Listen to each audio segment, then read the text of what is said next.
I'm here in Cochin working with Danu of CPPR on new mobility solutions, on solutions for sustainable transportation.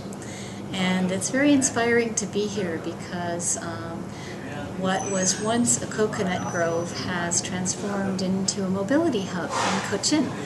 And that's been a very exciting experience to see the development of moving from a bus station, from plans for a bus station into plans for a very integrated mobility system that includes buses and auto rickshaws and taxis and scooters and two-wheelers and pedestrians, and a whole range of people coming through a mobility hub that brings all these modes of transportation and tries to relieve some of the transportation challenges of Cochin. So the other exciting part of that is that there's discussion going on about integrated mobility across the whole city. And one of the things that SMART works on at the University of Michigan is taking a systems approach to sustainable transportation. And what we've been doing together with people in different communities and regions around the world is to map out the existing transportation, sustainable transportation resources. One of the things we've been doing at SMART is to map out the existing transportation resources and identify the already existing connectivity between them. And the whole reason for that is because transportation is often not focused on the user. Transportation sometimes is focused on the mode. And so when somebody's going through their day, they can't connect transportation amenities or modes or services together as a full trip. So they might walk out the door and not be able to link their train with their bus, with their car share, with their auto rickshaw, with their taxi. And so this system looks at mapping out what's already there and saying, what is the new mobility grid? What's the grid of different options for sustainable transportation? So here in Cochin, what we're looking at is connecting this really exciting new mobility hub with a whole grid of integrated options. So people from Cochin would be able to move seamlessly from one mode to the other throughout the day, and they'd have access to all sorts of sustainable transportation options that would be enhanced by IT. So there might be an iPhone app that shows you your trip and tells you when the train times are, when the buses are going to come along, what other options are available, and a map of where the connectivity is. So it's a whole integrated system that brings everything together, including bikes and pedestrian amenities. So that's what makes it exciting, and also that this is a very, this isn't something that's at a public cost as much as generating economic opportunity and generating regional economic vitality. So what we also do at SMART is look at what some of the business opportunities and economic opportunities are related to integrated sustainable transportation. And finally, what we look at is how we tell a new story of sustainable transportation so that it's exciting, and it's about the next generation, and it's about IT, and it's about a whole range of choices that are connected as opposed to just one choice. Sustainable public transport system to evolve in the coming years, in the coming decades. Do you mean globally or in Cochin?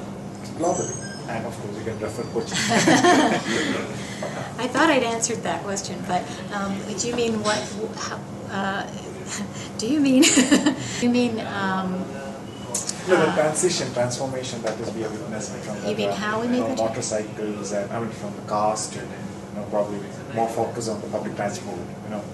There was a period in transportation where everybody thought like automobile industry will help to sort out transportation problems, and today we are back to square one. Okay, there's no more cars that will help the urban system or whatever. We are focusing, we are investing more on, spending time more on creating that system that sustains the public transport. Right, that caters everybody. So I still need to know whether you want my description of what I think it's going to look like or how we make the transition. Both. Okay, okay. All right. So I guess if someone were to ask me how I envision the future of transportation and our transition towards it, I would say that it's going to be really exciting. It's not about sacrifice, it's about new things. It's about more options that are more connected. So rather than thinking, okay, well, if we get alternative fuels in our cars, everything will be all right, we're thinking, actually, let's think about having more choices for more people. And so that means connecting transit with bicycles, with personal vehicles, with taxis, with new fractional use like car share and bike share, where you can just pick up a bike on the street and then drop it off again. You can use a car share vehicle whenever you need one, but you don't have to own one. You can own one, but you don't have to. So what you have is an integrated system that's seamless, and these connection points between all the different modes are called new mobility hubs, and they're part of the new mobility grid. And the grid allows a person to move from really seamlessly from one mode of transportation to the other. And on top of that, you have IT technologies that are helping transportation transform into a really seamless experience. So you can get on your iPhone, you can get all the information about your trip, about how to move from one mode to the other and what's available. And you can pay your fare on one card or on one iPhone. You are benefiting from traffic management that pulls information up to the virtual cloud and sends out information that's in real time, so you can always know how long your trip's going to take and what new things are going on out there. So it's a really exciting time because there are new approaches to sustainable transportation from a physical space point of view, but there are also new exciting technologies that are supporting having more modes of transportation available to you, more choices, and more connected choices. Now, how do we get there is another matter, because it's kind of a complex system. It's not like saying, okay, we'll put alternative fuels in the car and everything will be fine. And the reason we can't think of that is that actually if everyone had an alternative fuel vehicle, even if it was an alternative fuel vehicle, if everyone had to have a car, we wouldn't have space in the world for that to happen. So you'd have a much different development pattern. So what we need to do is build on what's there, and we need to combine the modes of transportation that are the most efficient for the purpose. So when we move towards this system, we need to be developing them all at the same time. So one of the things that SMART has done is that we've been bringing people together that aren't the usual suspects. So we bring together the planners and the businesses and the government agencies and NGOs and academia to map out what's there and then to build on what's there. So we map out the connection points between all the different modes. And from there, we start to pilot different new innovations that allow people to get more seamlessly from mode to mode and service to service.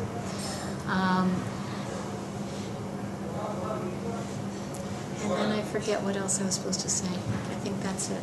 How we're going to get there. Oh yeah. Okay.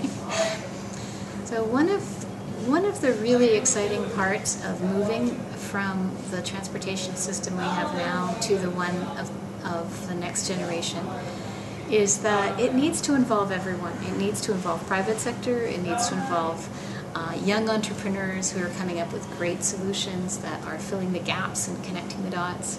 And it needs to involve NGOs, and it needs to involve academia to develop new research that's going to accelerate the application of these new systems.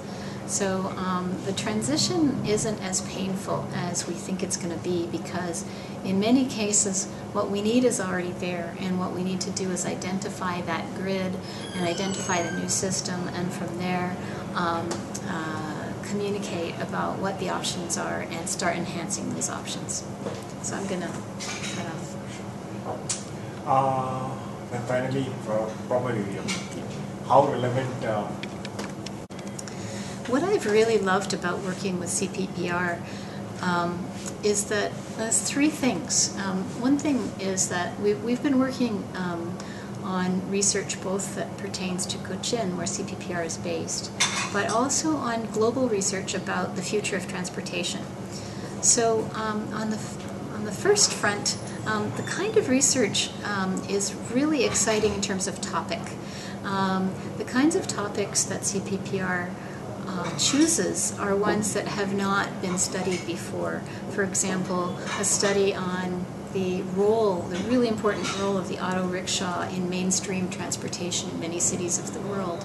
And it takes a very global approach and a very practical approach, and yet it's really rigorous research. So the part of CPPR that chooses these topics, not only is it a great topic, but it's extremely well done research.